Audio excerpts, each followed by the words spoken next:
हाय दोस्तों, my name is अभिनव और हम लोग इस वीडियो के अंदर आज आईएससी बोर्ड ने 2021-22 का स्पेसिमेन का एक पेपर अपलोड किया था अपनी वेबसाइट पे कुछ मंथ्स बैक। उस पेपर का हमें सॉल्यूशन यहाँ पे देखना है, स्पेसिमेन पेपर का, और वो बहुत क्रूशियल, बहुत इंपॉर्टेंट है। अगर आप यही सॉल्यूशन बस सिर्फ एक दिन पहले भी अगर आप ये मेरा पेपर का सॉल्यूशन देख के और नेक्स्ट डे पेपर अपीयर करने जाते हैं तो आपको काफ़ी हेल्प मिलेगी अच्छा स्कोर करने में। ठीक है। सो ये जो पेपर का सॉल्यूशन है, क्योंकि पेपर 3 पार्ट्स में डिवाइडेड है, सेक्शन ए, सेक्शन बी और सेक्शन सी। हम इसके पहले जो वीडियो मैंने इसके पहले भी एक वीडियो बनाया जिसमें मैं सेक्शन ए का सॉल्यूशन बता चुका हूं। एक ही वीडियो बहुत बड़ा ना हो जाए, इसीलिए मैं इसको अलग अलग पार्ट्स में इस वीडियो को बना रहा हूं। पहले हमने सेक्शन ए का सॉल्यूशन देखा और अब हम आज सेक्शन बी का सॉल्यूशन देखने वाले। सो सेक्शन बी के सॉल्यूशन को स्टार्ट करने से पहले हमें कुछ स्टार्टिंग में जो लिखा है उसको पढ़ लेना चाहिए। पेपर टोटल 35 मार्क्स का है और इस 35 मार्क्स के पेपर में 7 मार्क्स हमारे सेक्शन ए का था और 8 मार्क्स हमारे सेक्शन बी का है और बाकी के 20 marks will be of section C. Total 1.5 hours आपको मिलने वाले हैं और आपको इसके अंदर बहुत ईजिली इस पेपर को सॉल्व कर सकते हैं। ठीक है। सबसे इंपॉर्टेंट चीज, सेक्शन बी को सॉल्व करने में आपको बहुत हेल्प मिलेगी अगर आप स्टार्टिंग पढ़ लें कुछ यहाँ पे जो लिखा हुआ है उसको ढंग से। While answering the questions in section A and B, working and reasoning में बी इंडिकेटेड ब्रीफली। आप जब भी किसी चीज का आंसर लिखने वाले हैं तो आपने वो आंसर क्यों सिलेक्ट करा है, आप चाहें तो वहां पे पर्टिकुलर रीजन बहुत शॉर्ट में लिख के आ सकते हैं। शॉर्ट मतलब 1 लाइन के अंदर आप लिख के आ सकते हैं। इससे हो सकता है कि आपने गलत चीज टिक करी है, आपका गलत आंसर निकला है, आपका आंसर प्रॉपर नहीं आया, लेकिन तो भी आपको स्टेप्स के मार्क्स मिलने के चांसेस हैं। जैसे एग्जाम्पल, हमें ये infix to postfix conversion करना है, या फिर हमें इस ट्री के अंदर कुछ करके दिखाना है, या फिर हमने डायरेक्ट रिकर्शन और इनडायरेक्ट रिकर्शन के बीच में डिफरेंशिएट करना है। मैं आपको क्वेश्चन अभी सॉल्व करना बताऊंगा। सो इन चीज़ों की अगर आप ब्रीफ में जहां भी ज़रूरत लगे बस वहीं लिखना, हर जगह लिखना कंपलसरी नहीं है। जहां भी बहुत नेसेसरी लग रहा हो कि यहाँ पे सामने वाले को मेरा आंसर समझ नहीं आएगा जब तक कि वो मैं कुछ उसके बारे में मैंने क्या सोच के ये आंसर लिखा है, तब तक सिर्फ और सिर्फ उसी जगह पे आपको ऐसा करना है। ठीक है। सो सेक्शन बी में सबसे ज़्यादा ज़रूरत पड़ने वाली इस चीज़ की, और इसके बाद आपको जो भी रफ वर्क आपका शो करना है वो रफ वर्क आप वहीं पर शो करें। मतलब आपको जो भी कैलकुलेशंस दिखाने हैं आप सीधे डायरेक्ट आंसर ना लिखें। Infix to postfix conversion का आंसर डायरेक्टली वहां पे लिख के नहीं आएंगे हम लोग। हम पूरा वर्किंग शो करेंगे। हो सकता है हमारा आंसर एंड में सही ना निकले, लेकिन हमें कुछ तो मार्क्स वो फिर भी दे दें of our steps.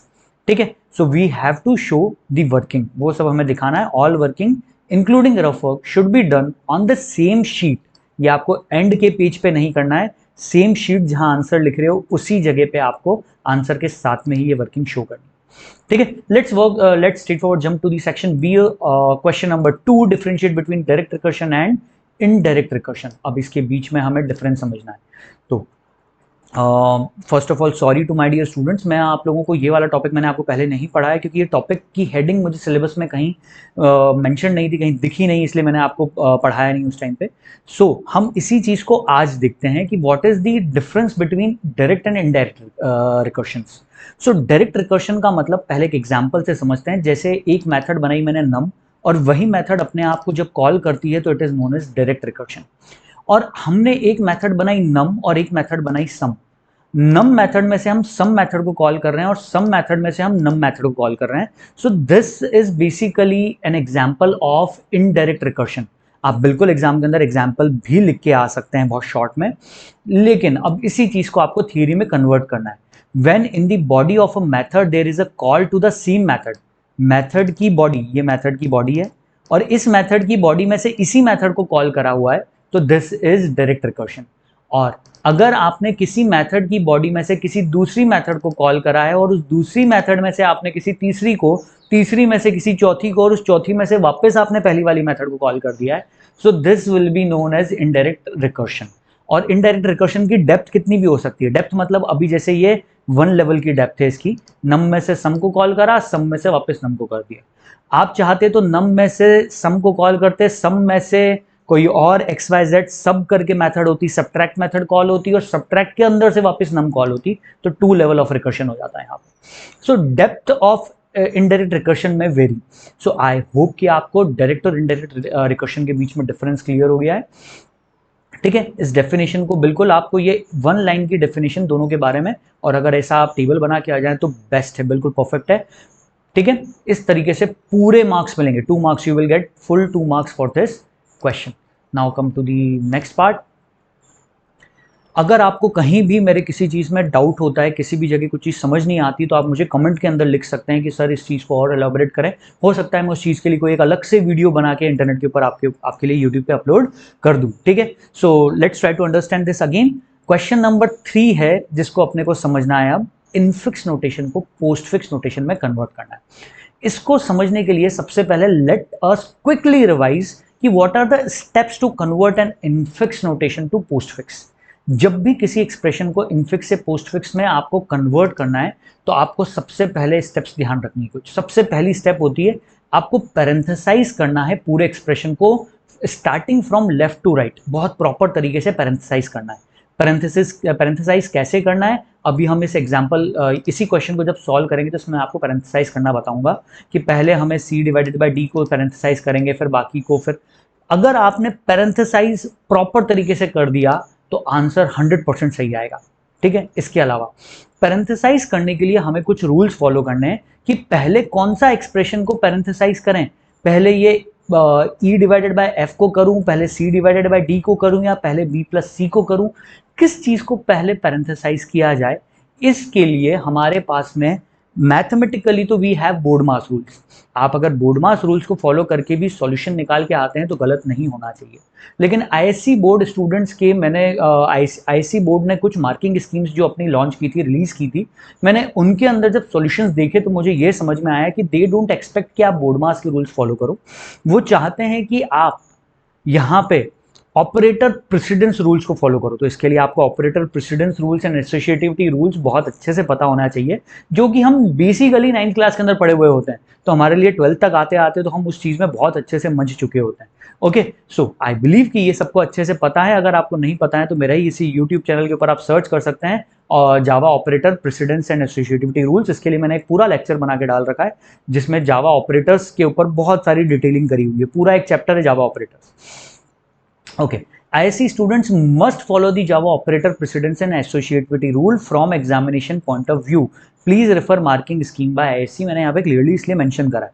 So let's straightforward jump। अब हम सीधे सॉल्व करना शुरू करते हैं। पैरेंथेसाइज करेंगे सबसे पहले, और पैरेंथेसाइज भी कैसे करेंगे, हम मार्किंग स्कीम को फॉलो करते हुए पैरेंथेसाइज करने वाले हैं। So let's start।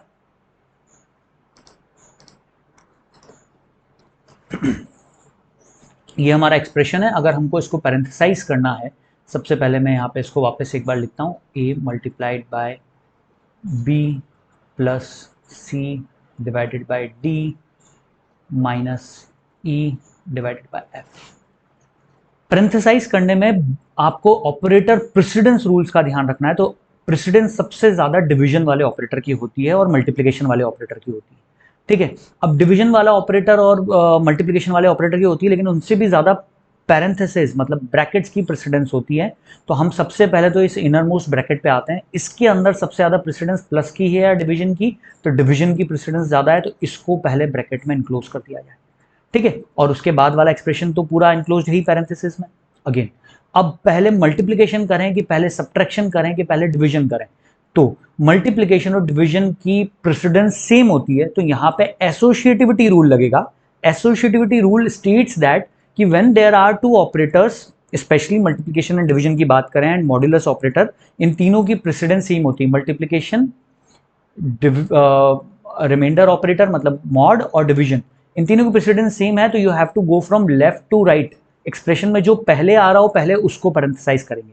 तो मल्टीप्लिकेशन पहले आ रहा है, हमने इसको पैरेंथेसाइज करा, फिर e डिवाइडेड बाय f को पैरेंथेसाइज करा, और फिर पूरे एक्सप्रेशन को पैरेंथेसाइज कर दिया। अगर आपने पैरेंथेसाइज ढंग से किया है तो गारंटीड आपका आंसर बिल्कुल करेक्ट आने वाला है। ठीक है, लेट्स सी कि अब इस चीज का सॉल्यूशन, इसको सॉल्व कैसे करें। सॉल्व करने के लिए वापस अपने वही रूल्स, आपको इसको पोस्ट फिक्स में कन्वर्ट करना है। पोस्ट फिक्स मींस कि आपको ऑपरेटर हमेशा ऑपरेंड, दोनों ऑपरेंड्स के बाद में आएगा। ऑपरेटर दो ऑपरेंड्स पे काम कर रहा है, यहाँ तकरीबन सारे ऑपरेटर्स जो भी आपको मिलेंगे एक्सप्रेशन में वो सारे बाइनरी ऑपरेटर्स होंगे। They won't be unary operator और टर्नरी ऑपरेटर। आपको एग्जाम में जो भी क्वेश्चन आएगा वो सारे बाइनरी ऑपरेटर्स के लिए आएगा। सो किसी भी बाइनरी ऑपरेटर मतलब उस बाइनरी ऑपरेटर के आसपास दो ऑपरेंड्स होते हैं आजू बाजू, जैसे यहाँ पे सी है और डी है। इसको अगर अपने को पोस्टफिक्स में कन्वर्ट करना है तो सी डी डिवीजन वाला ऑपरेटर एंड में शिफ्ट करना पड़ेगा, तो इट विल बिकम पोस्टफिक्स।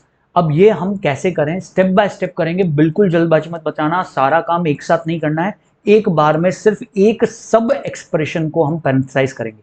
अगर आपने मेरे स्टेप्स को फॉलो किया और मैं जो तरीका बता रहा हूं उसको फॉलो करोगे, गारंटीड 100% पूरे मार्क्स मिलेंगे इस क्वेश्चन के अंदर, और गलती होने की चांस बिल्कुल मिनिमाइज या रिड्यूस हो जाएंगे, एक भी गलती नहीं होने वाली वैसे आपसे।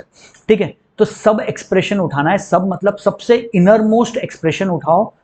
जैसे ये सबसे पहले हमें ये वाला एक्सप्रेशन उठाना चाहिए, सबसे पहले इसको पैरेंथेसाइज करेंगे, सबसे पहले इसको पोस्ट फिक्स में कन्वर्ट करेंगे, बाकी सबको फिर बाद में। तो ऐसे कैसे हम यहाँ पे पहले लिखते हैं सी डी और बैकस्लैश। ठीक है, अब यहाँ पे जब हम इसको लिखते हैं, सॉरी फॉरवर्ड स्लैश है ये, C D forward slash, this is division operator, अपना डिवीजन ऑपरेटर है ये, इसको फॉरवर्ड स्लैश भी कहते हैं, और इसको ब्रैकेट के अंदर डाल दिया फिलहाल मैंने।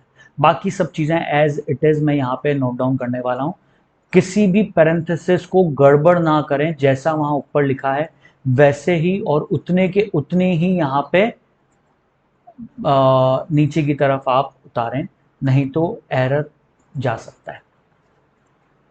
ठीक है, चलिए परफेक्ट, अब आगे बढ़ते हैं। अब इसके बाद हमको इस वाले पोर्शन को पोस्टफिक्स में कन्वर्ट करते हैं।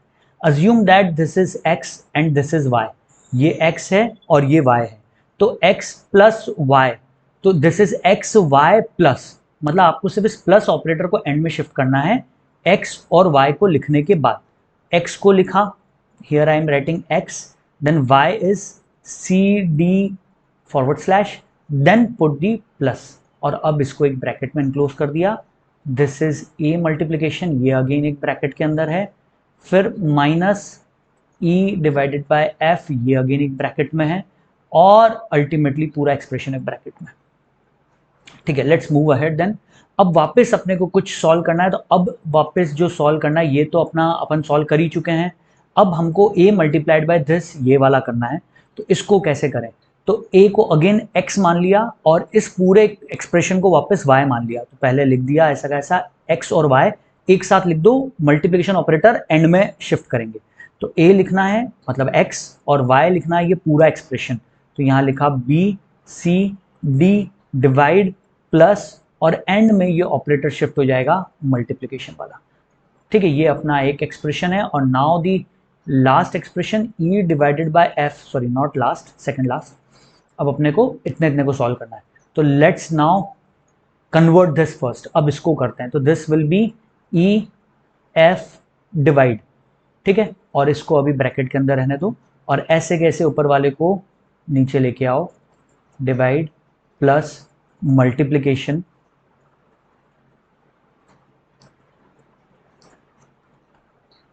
Plus divide multiplication, then a bracket, then minus का साइन, और ये पूरा एक ब्रैकेट।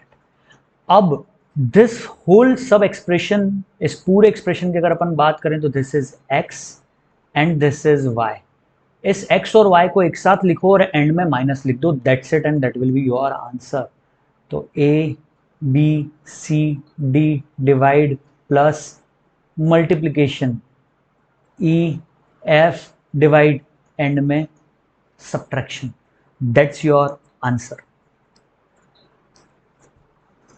ठीक है, सो इस वीडियो को वापस से देख सकते हैं एक बार और, तो आपको और अच्छे से समझ में आ जाएगा। This is the answer for the question number 3। Now let's try to solve question number 4। ठीक है, क्वेश्चन नंबर 4 पे आते हैं। ट्री के ऊपर बेस्ड क्वेश्चन है, 100% कंपलसरी है, हर साल आता है। ट्री के ऊपर बेस्ड क्वेश्चन भी आते हैं, और ये इनफिक्स को पोस्टफिक्स में कन्वर्ट करने वाला क्वेश्चन हर साल आता है। ये पैटर्न ये वाला नहीं था क्वेश्चन पेपर का, इसके पहले भी मतलब प्रीवियस ईयर्स 2020, 19, 18, 17, 16 हर साल इसके ऊपर बेस्ड 2 मार्क्स का क्वेश्चन इनफिक्स को पोस्टफिक्स में, और एटलीस्ट 4 मार्क्स 3 to 4 मार्क्स का क्वेश्चन हर साल 4 नंबर का क्वेश्चन ट्रीज के ऊपर बेस्ड आता है। तो अभी भी 4 मार्क्स का क्वेश्चन है ट्रीज के ऊपर, और एक रिकर्शन का प्रोग्राम, एक कोड आता है जिसको आपको सॉल्व करना होता है, ये भी हर साल आता है। तो ये तो कुछ ऐसी चीजें अगर आपने कर ली तो आपको गारंटीड फुल मार्क्स मिलने वाले हैं। ठीक है, let's try to solve question number 4। ये क्वेश्चन नंबर 4 को अब सॉल्व करते हैं। क्वेश्चन नंबर 4 पे आते हैं। क्वेश्चन नंबर 4 में हमको कहा गया, ये एक बाइनरी ट्री बना के दिया गया है इस डायग्राम के अंदर। Answer the following questions on diagram of a binary tree. हमारे सिलेबस में सारे बाइनरी ट्रीज ही हैं, टॉपिक ही बाइनरी ट्री है। ट्री हमारा टॉपिक नहीं है, ट्री और भी तरह के होते हैं, उसमें स्पेसिफिक टाइप है बाइनरी ट्री। बाइनरी ट्री जिसके अंदर there can not be more than 2 child, किसी भी नोड के 2 से ज्यादा चाइल्ड नहीं हो सकते, उसे बाइनरी ट्री कहते हैं। ठीक है, अब यहाँ पे देखते हैं, इसमें पूछा गया हमसे question, state the degree of the node C and G. C और जी वाली नोड की आपको डिग्री बतानी है। ठीक है, सी और जी इन दोनों नोड्स की अपने को डिग्री बतानी है। व्हाट इज डिग्री, सबसे पहले ये समझे। डिग्री का मतलब किसी नोड के कितने चाइल्ड्स हैं, या तो वो काउंट कर लो, या फिर उससे कितने पाथ बाहर की तरफ निकले हैं वो काउंट कर लो। ठीक है, या फिर कितनी एजेस बाहर की तरफ है वो काउंट करो। तो सी की कितनी एजेस हैं, तो there are 2 edges, 1 and 2। So that's why C की जो डिग्री है इट विल बी 2। सी की डिग्री हम बोलेंगे 2। और जी की कितनी डिग्री है, जी के कोई चाइल्ड नहीं है, तो जी की डिग्री हुई 0। डिग्री को एक और तरीके से समझ सकते हैं, डिग्री किसी भी नोड की, this is a particular node, her node की डिग्री होती है। डिग्री भी बेसिकली 2 तरह की होती है, इन डिग्री और आउट डिग्री। इन डिग्री मतलब उस तक कितने पाथ आ रहे हैं, या उस तक कितनी एजेस आ रही हैं, और उससे आउटवर्ड्स कितनी एजेस जा रही हैं, उसे कहते हैं आउट डिग्री। लेकिन क्योंकि ट्री के अंदर एक चीज कंफर्म्ड है कि हर ट्री में किसी भी नोड का सिर्फ एक ही पेरेंट हो सकता है, तो क्योंकि किसी भी नोड का सिर्फ एक ही पेरेंट है, तो उसकी इन डिग्री कभी भी 1 से ज्यादा नहीं हो सकती। तो इसीलिए जब भी आपसे एग्जाम में सिर्फ डिग्री पूछते हैं, तो इट मीन्स कि they are not asking about in degree, they are basically asking about out degree. तो हमें यहाँ पे आउट डिग्री ही बतानी है, और अभी अभी हमने आउट डिग्री ही बताई। आउट डिग्री मतलब किसी नोड से कितने एजेस निकली हैं, उसके कितने चाइल्ड है। ठीक है, तो सी की आउट डिग्री 2 और जी की आउट डिग्री 0 है फिलहाल यहाँ पे। इसके बाद the next question is state the level of these nodes when the root is at level 0। Root आमतौर पर लेवल 0 पे ही होती है। Just give me a second, पहले यहां लिख देता हूं, इसकी आउट डिग्री 2 है और इसकी आउट डिग्री 0 है। अब बात करें लेवल की, तो लेवल की जब बात करें तो यहाँ पे रूट नोड उन्होंने खुद ने बता रखा है कि रूट नोड की जो लेवल है वो 0 है। इसके बाद जो ये लेवल है, इसका लेवल 1 माना जाता है, इस पूरे का लेवल माना जाएगा 2, और इसका लेवल है 3। लेवल कैसे पता करते हैं, तो लेवल को बोल सकते हैं कि उस नोड तक पहुंचने में जो रास्ता है, जो पाथ है, उसमें कितनी एजेस आई उनको काउंट कर लो। ए तक पहुंचने में एक भी एज नहीं, क्योंकि ए तो रूट पे ही है, इसलिए 0। सी तक पहुंचने में आपको एक एज से गुजरना पड़ेगा, you will have to pass through 1 edge. तो इस कारण से, क्योंकि हम यहाँ पे एक एज से गुजर रहे हैं, we are going through 1 edge, so इसका लेवल हुआ 1। बी का भी लेवल हुआ 1, क्योंकि उस तक पहुंचने के लिए सिर्फ एक ही एज, मतलब पाथ में, रास्ते में सिर्फ एक एज जा रही है। वहीं अगर हम डी, ई या एफ की बात करें, तो यहां तक पहुंचने के लिए अगर हम देखें, तो हमारे पास में हमको we have to go through, जब अपना रास्ता है उसमें पहला और दूसरा 2 एजेस आएंगी। ऐसे यहाँ पे भी पहली और दूसरी 2 एजेस हैं, एफ तक पहुंचने में भी पहली और दूसरी 2 एजेस है, तो इसलिए इसका लेवल माना जाता है 2। और इसी तरह जी का लेवल है 3। तो अब अपने से अगेन क्वेश्चन में क्या पूछा गया उस चीज पे वापस से ध्यान देते हैं। हमसे पूछा गया है क्वेश्चन के अंदर, आपको लेवल बताने हैं इन दोनों नोड्स के। कौन से दोनों नोड्स, सी और जी, इन दोनों का अगर लेवल की बात करें तो सी का लेवल है 1 और जी का लेवल है 3। आपको एग्जाम में ये लिख के आना है। ठीक है, now let's come to the next question. Write the pre order and post order traversal of the about tree structure. इस ट्री स्ट्रक्चर का प्री ऑर्डर और पोस्ट ऑर्डर आपको बताना है। ठीक है, pre order traversal and post order traversal, आपने pre और पोस्ट ऑर्डर ट्रेवर्सल दोनों पढ़ रखे हैं I believe. Pre order, post order हमने तो बहुत अच्छे से प्रैक्टिस भी करी है। कुछ पास्ट ईयर्स के हमने 5 से 6 या 7 के करीब क्वेश्चन हम लोगों ने सॉल्व करे हैं हमारे नोट्स में, जो मैंने इनकॉर्पोरेट कर रखे हैं पहले से। सो प्री ऑर्डर और पोस्ट ऑर्डर ट्रेवर्सल अगर आपको करना है, प्री ऑर्डर मीन्स कि आपको पहले रूट को विजिट करना है, then left child and then right child. ठीक है, रूट को हम आमतौर पे एन से डिनोट कर लेते हैं, एन, एल एंड आर। और ऐसे पोस्ट ऑर्डर के अंदर आपको करना है पहले लेफ्ट फिर राइट और फिर लास्ट में रूट। पोस्ट ऑर्डर मतलब रूट सबसे लास्ट में। LNR, NLR और LNR, ये दो अपने पास में तरीके हैं। ठीक है, अब सबसे पहले इसको सॉल्व करना शुरू करते हैं।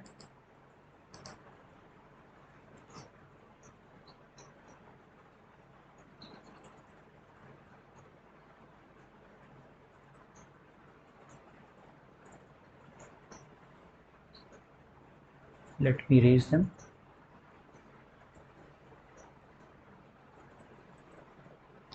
सबसे पहले हम देखते हैं प्री ऑर्डर ट्रिवर्सल। ठीक है, प्री ऑर्डर ट्रिवर्सल के अंदर हमने देखा रूट सबसे पहले विजिट करनी है, मतलब node, sorry root, then left, then right. अब रूट सबसे पहले जब विजिट करनी है, मैं टिक करते जाऊंगा, मार्क करते जाऊंगा कि हमने किस चीज को विजिट कर लिया। ठीक है, सो लेट्स डू इट। सबसे पहले हमने ए को, रूट है और वहीं से शुरू हो रहा है, तो रूट को सबसे पहले हमें लिख देना है। हमने रूट को यहाँ पे लिखा, दैट इज ए। नेक्स्ट, अब इसके बाद रूट हो गया विजिट, तो अब अपने को लेफ्ट और राइट, पहले लेफ्ट को करना है फिर राइट को करना है। तो सबसे पहले लेफ्ट वाले को आप मार्क कर लें, आपको लेफ्ट वाले सब ट्री को पूरे को विजिट करना है। इस लेफ्ट को करेंगे, उसके बाद इसका राइट करेंगे। ठीक है, तो पहले लेफ्ट पे आते हैं। अब लेफ्ट पे आते से what do we have, left में आने के बाद आपको वापस सेम प्रोसेस फॉलो करनी है, root, left and then right. तो रूट पे क्या है, रूट पे यहाँ पे बी है, तो सबसे पहले रूट को लिख दो, ये आ गया यहाँ पे B, here we have written B. Then अब अपने को लेफ्ट, तो बी का लेफ्ट चाइल्ड तो है नहीं, तो स्किप। बी के राइट चाइल्ड पे आए डी, तो यहाँ पे डी को एज इट इज लिख दिया, क्योंकि डी के कोई और फर्दर चाइल्ड नहीं है, इसलिए हम डी को एज इट इज यहाँ पे लिख देते हैं, काम खत्म। सो इस तरीके से हम लोगों ने अभी सिर्फ ये लेफ्ट वाला पोर्शन पूरा विजिट करा, रूट हुआ है, लेफ्ट हुआ है। अब हमें राइट वाले पोर्शन को करना है। राइट वाले पोर्शन पे आने के बाद वापस से हमको सेम स्टेप्स फॉलो करनी है, पहले root, then left, then right. तो पहले हम रूट को करने वाले हैं, रूट इज सी, तो यहां पे मैंने लिख दिया सी, देन इसके बाद लेफ्ट। ठीक है, अब लेफ्ट में आए तो लेफ्ट में ई को एज इट इज लिख दिया, ई के कोई और चाइल्ड नहीं थे, तो ई की कहानी खत्म। सी भी विजिट हो गया, ई भी विजिट हो गया। अब राइट साइड में आए, राइट चाइल्ड, राइट चाइल्ड में आने के बाद फिर से आपको सेम स्टेप्स फॉलो करनी है, इस राइट में भी सेम स्टेप्स फॉलो करनी है। इस राइट में इस राइट में अपने को क्या करना पड़ेगा, इस राइट में भी अपन पहले root, then left, then right करेंगे। तो root is F and then left, left is G, और राइट में कुछ है नहीं, और ये सब अब विजिट हो चुके हैं, that means it is done. So this is our pre order traversal. अब मैं इसी का बहुत फास्ट बता रहा हूँ, आप इसको आराम से सॉल्व करके देखिएगा। पोस्ट ऑर्डर जिसमें लेफ्ट, रूट और फिर रूट को ट्रेवल करना है, लेफ्ट, राइट और फिर रूट, लेफ्ट, राइट और रूट। तो सबसे पहले लेफ्ट में आया, ए को विजिट नहीं करना है, सबसे पहले लेफ्ट में आया,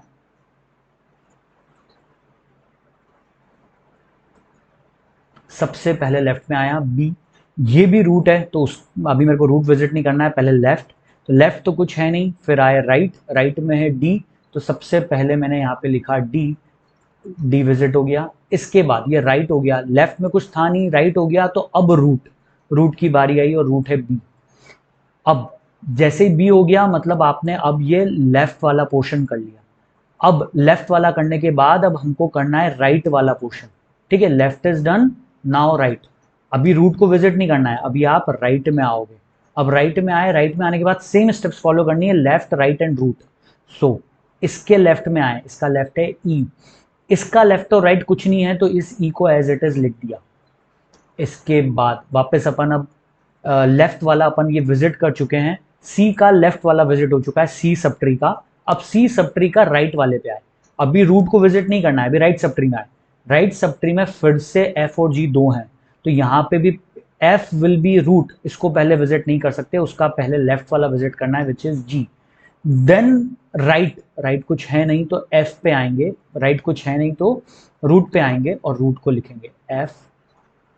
एंड इसके बाद अब ये राइट वाला पूरा हो गया, लेफ्ट वाला पूरा हो चुका था, राइट वाला पूरा हो गया, अब आए रूट पे, तो अब आपको विजिट करना है सी को। एंड आफ्टर सी, जब लेफ्ट और राइट दोनों सब ट्री विजिट होगा ए के, तो अब ए को विजिट करना है विच इज अवर रूट। अब अपने आंसर को हमेशा वेरीफाई कर सकते हैं, क्वेश्चन जो भी आए, लेकिन आपको जब भी वेरीफाई करना हो कि पोस्ट ऑर्डर ट्रेवर्सल, तो पोस्ट ऑर्डर ट्रेवर्सल में एक चीज का ध्यान रखिएगा, आपका जो सबसे टॉप मोस्ट नोड था जो ए है वो हमेशा सबसे लास्ट में आएगा जब भी पोस्ट ऑर्डर ट्रेवर्सल करोगे, और जब प्री ऑर्डर ट्रेवर्सल करोगे तो वो वही ए सबसे पहले आना चाहिए। आपको इतनी सी चीज ध्यान रखनी है, आप इस तरह से अपने आंसर को वेरीफाई कर पाएंगे हमेशा। Okay, so this is how we solve the answer. ये 2 मार्क्स का क्वेश्चन हर साल आता है, अगर आपको डिफिकल्ट लग रहा है तो आपको प्रैक्टिस करनी पड़ेगी, ठीक है। एटलीस्ट पिछले 4-5 साल के क्वेश्चन पेपर्स उठा के और उसको प्रैक्टिस कर लीजिए, उसकी सॉल्व कर लीजिए, आप बहुत आसानी से प्रैक्टिस हो जाती है। 2 क्वेश्चंस भी अगर खुद से एक बार सॉल्व कर लोगे ना, तो उसके बाद आपको दिक्कत नहीं जाएगी, ठीक है। और आपके कॉपी के अंदर तो आपका सबसे अच्छा रास्ता होगा, हाथ से छुपाते जाएं या पेंसिल से टिक करते जाएं जो जो पोर्शन मार्क हो जाएं, लेफ्ट और राइट पे दोनों हाथ रखते जाएं और सॉल्व करके देखते जाएं, तो आप बहुत आसानी से सॉल्व करके देख पाएंगे। चलिए ठीक है, so this was our question number, this was our last question of the section number B. इस तरह से अपना सेक्शन बी पूरी तरह से सॉल्व हुआ। अगर आपको मेरा वीडियो अच्छा लगा हो तो इस वीडियो को लाइक करें, कमेंट में मुझे ज़रूर बताएं कि आपको मेरा वीडियो कैसा लगा, प्लस कुछ डाउट्स हैं तो मुझसे कमेंट्स में पूछ सकते हैं। अपार्ट फ्रॉम इट, ये वीडियो आप अपने फ्रेंड्स लोगों से शेयर करें अगर आपको ये वीडियो अच्छा लगा हो, और मेरे चैनल को सब्सक्राइब करना ना भूलें, ठीक है। मैं इस जो भी आपकी बोर्ड एग्जाम होने वाली है 1 जून को, जो आपका पेपर है, जैसे ही आप लोगों का पेपर खत्म होता है और मेरे पास जैसे ही बोर्ड एग्जाम का पेपर हाथ में आएगा, मैं वैसे ही यूट्यूब के ऊपर लाइव जाने वाला हूं उस दिन। मान के चलिए 12:30 और 1 o'clock के आसपास में इस लाइव चले जाऊंगा मैं उसके लिए। 1 o'clock आप मैक्सिमम पकड़ के चलिए, 1 o'clock पे I will be live on this channel, जिसमें मैं पूरा क्वेश्चन पेपर आपके बोर्ड एग्जाम का जो आया उसको आपके सामने सॉल्व करूंगा, ठीक है। मुझे ज़रूर बताइएगा कि कमेंट्स के अंदर मुझे ज़रूर बताइएगा कि आपको कितने मार्क्स एक्सपेक्टेड हैं, कितने आए आपको पेपर में जब मैंने सॉल्यूशन बता दिया उसके बाद। ओके, चलिए मैं आपसे मिलते हैं सेक्शन सी में। अभी सेक्शन सी बचा है जिसमें अपने को प्रोग्राम सॉल्व करने हैं। मैं सारे प्रोग्राम्स बहुत सिस्टमेटिकली, बहुत प्रॉपरली आपको सॉल्व करके दिखाने वाला हूं। सो मेरे अगले वीडियो को ज़रूर देखें, उस अगले वीडियो की लिंक आपको डिस्क्रिप्शन में या इसी वीडियो के एंड में आपको मिलने वाली है। So do watch the section C. Okay, take care, bye bye.